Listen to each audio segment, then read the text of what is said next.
Present అజిత్కి సంబంధించి ఆయన ఒక కార్ రేసింగ్లో అయితే పాల్గొనడం జరిగింది, స్పోర్ట్స్ కార్కి సంబంధించి. అది సడన్గా ఆయన ట్రైల్ సెక్షన్ నడుస్తున్న క్రమంలో కొంచెం అది ఒక విధంగా పల్టీలు కొట్టినట్టుగా కనిపిస్తుంది. అసలు ఏం జరిగింది, అది ఎక్కడ జరుగుతుంది ఈ షో ఏదైతే ఉందో? సో అజిత్ గారు అనే ఆయన మామూలుగా హైదరాబాద్లో ఒకప్పుడు మెకానిక్గా వర్క్ చేశారు, మన హైదరాబాద్లోనే.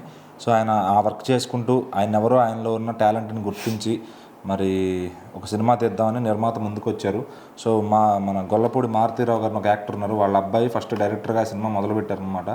సో ఆ సినిమా మొదలుపెట్టినప్పుడు ప్రేమ పుస్తకం అని ఫస్ట్ సినిమా చిరంజీవి గారు లాంచ్ చేశారు ఆయన ఇక్కడ. సో ఈ విషయం చాలామందికి తెలియదు, ఆయన మనం తమిళ హీరో అనుకుంటారు, యాక్చువల్గా ఆయన తెలుగు పర్సన్ అనమాట. సో బ్రాహ్మిన్స్ మళ్ళీ ఆ క్యాస్ట్ ఏదో అని డౌట్లు పడుతూ ఉంటారు అనమాట. ఖచ్చితంగా ఇప్పుడు ఆయన ఇక్కడ స్టార్ట్ అయ్యి అలా జర్నీ ఇక్కడ క్లిక్ అవ్వక మళ్ళీ తమిళనాడులో ట్రై చేసి హీరోగా అక్కడ సక్సెస్ అయ్యి అక్కడ సెటిల్ అయిపోయారు. సో ఖచ్చితంగా ఆయన మన తెలుగు పర్సనే. మరి ఆయనకి అప్పటి నుంచి ఉందన్నమాట, అంటే ఈ కార్లు బైకులు.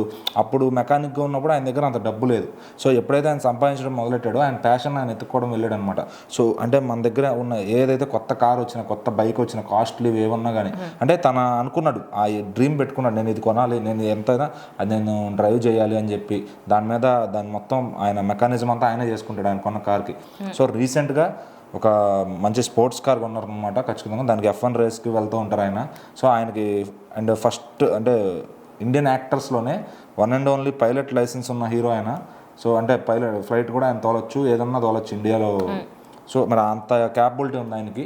సో ఆయన ఇప్పుడు ఆ రేసింగ్కి వెళ్ళినప్పుడు మామూలుగా రీసెంట్గా ఒక 400 or 450 కిలోమీటర్స్లో స్పీడ్లో వస్తున్నప్పుడు ఒక పోల్కి డాష్ ఇచ్చుకున్నారనమాట. అది కారు మొత్తం అట్లా అంటే చూస్తుండగానే సెకండ్స్లోనే డ్యామేజ్ అయిపోయింది.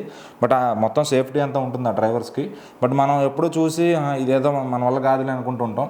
బట్ ఇక్కడ అజిత్ కుమార్ గారు ఉండేసరికి అందరూ ఇట్లా అంటే ఫ్యాన్స్ అంతా షాక్లోకి వెళ్ళిపోయారు అనమాట. అరే లైవ్లో ఇట్లా జరిగింది ఏంటి అని చెప్పి ఆ వీడియో బయటకు వచ్చి బాగా వైరల్ అవుతుంది అనమాట. సో ఇంతకు ముందు కూడా మీరు గ్యాంబ్లర్ అనే మూవీ చూస్తుంటే 2011 ఆ టైంలో దానికి ముందు కూడా ఆయన ఇట్లాంటి రేసులకు వెళ్ళి చాలా సర్జరీలు యాక్సిడెంట్స్ అయ్యి అట్లా చేయించుకున్నారనమాట. సో ఆయనకి ఇదేం కొత్త కాదు. బట్ చాలామంది ఆయన అభిమానించే వాళ్ళు కొంతమంది తెలుగు రాష్ట్రాల్లో వాళ్ళందరూ కూడా ఇప్పుడు ఆయన ఫేమస్ అవుతున్నారు ఇక్కడ. సో ఇంతకుముందు ఇక్కడ ఆల్రెడీ సినిమాలు రిలీజ్ చేసి కొంచెం బిజినెస్ అవ్వక మళ్ళీ మానేశారు, మళ్ళీ రిలీజ్ అవుతున్నాయి అనమాట. సో మ్యాక్సిమం ఆయన సినిమాలు ప్యారల్గా తెలుగులో కూడా రిలీజ్ అవుతూ ఉంటాయి, లైక్ విజయ్ గారి సినిమాలు లాగానే. సో ఇక్కడ మనకు పవన్ కళ్యాణ్ గారు, మహేష్ బాబు గారు ఎలాగో అజిత్ గారు, విజయ్ గారు అక్కడ కాంపిటీషన్ అట్లా అనమాట. సో ఇప్పుడు ఆయన ఆ రేసింగ్లోనే ఆయన ప్యాషన్, ఆ సర్జరీలు ఆల్రెడీ ఫ్యాన్స్ని కూడా ఎక్కువ ఆలోచించద్దు, అంటే హీరో నా గురించి మీరు ఆలోచించొద్దు, నేను సినిమా చేస్తే వచ్చి ఒక టికెట్ తెంపండి చాలు అనే చెప్తాడు ఆయన.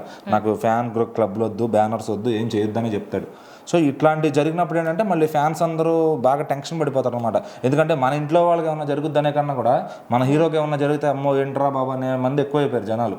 సో ఖచ్చితంగా మరి ఇట్లాంటి ఒక హీరోకి ఇట్లా యాక్టర్కి ఇట్లా అయినప్పుడు సో ఖచ్చితంగా ఫ్యాన్స్ అయితే వాళ్ళకి హార్ట్ బ్రేక్ అయిపోతుంది. సో బట్ ఆయన మటుకు సేఫ్గా దిగి మళ్ళీ మొత్తం చూసుకుని ఆయన ఫస్ట్ ఎయిడ్ ఏదైతే చేసుకోవాలో అది చేసుకున్నారనమాట.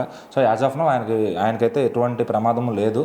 సో ఆయన కార్ మటుకి మళ్ళీ మెకానిజం చేస్తే ఆయనే చేసుకుంటారు కాబట్టి దాన్ని మళ్ళీ అంత తొందరలోనే రికాప్ చేసి మళ్ళీ ఆ రేస్కి వెళ్తారు ఆయన. సో ఎవరు వరీ అవర్స్ పని లేదు.